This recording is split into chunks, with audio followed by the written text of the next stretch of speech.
निशा कथोरिया। मैं यहाँ पे फैशन इन्फ्लुएंसर कैटेगरी में मैंने अपने आप को नॉमिनेट किया है and I am really looking forward for what is happening. I am expecting कि कुछ अच्छा हो रहा है यहाँ पे and I am really happy for it. I am glad कि रिया मर्चेंट ने एक बहुत अच्छा प्लेटफॉर्म हम जैसे इन्फ्लुएंसर्स के लिए स्टार्ट किया है, हमको सपोर्ट करने के लिए, हमको और इनकरेज करने के लिए to make more and more good content and really it is really a good job. Thank you. Founder of AIC and Digitrim's Consultancy.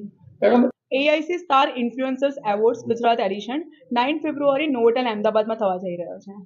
Across Gujarat 50+ influencers આવી રહ્યા છે અને અમદાવાદમાંથી 100+ ઇન્ફ્લુએન્સર્સ. કેસનું નામ હાલ હું રિવીલ નહીં કરી શકું, પણ યસ, એક ચીફ ગેસ્ટમાં જીગરદાન ગઢવીજી પણ આવી રહ્યા છે. વીવીઆઈપી ગેસ્ટમાં આપણા આઈપીએસ ઓફિસર સાફીન હસનજી અને વીવીઆઈપી ગેસ્ટમાં મોટિવેશનલ સ્પીકર સંજય રાવલજી પણ આવી રહ્યા છે. એ સિવાય ઘણા બધા ટોલીવુડ સેલિબ્રિટીઝ પણ રહેશે. આ એવોર્ડથી હું ઇન્ફ્લુએન્સર્સને એ જ મેસેજ આપવા માંગુ છું કે ઇન્ફ્લુએન્સર ઇટ સેલ્ફ એક સેલિબ્રિટી છે. એ લોકોને આ રિકોગ્નાઇઝ આપવું બહુ જ જરૂરી છે, બિકોઝ એ લોકો એનાથી આગળ વધારે ને વધારે સારા કન્ટેન્ટ બનાવી શકે.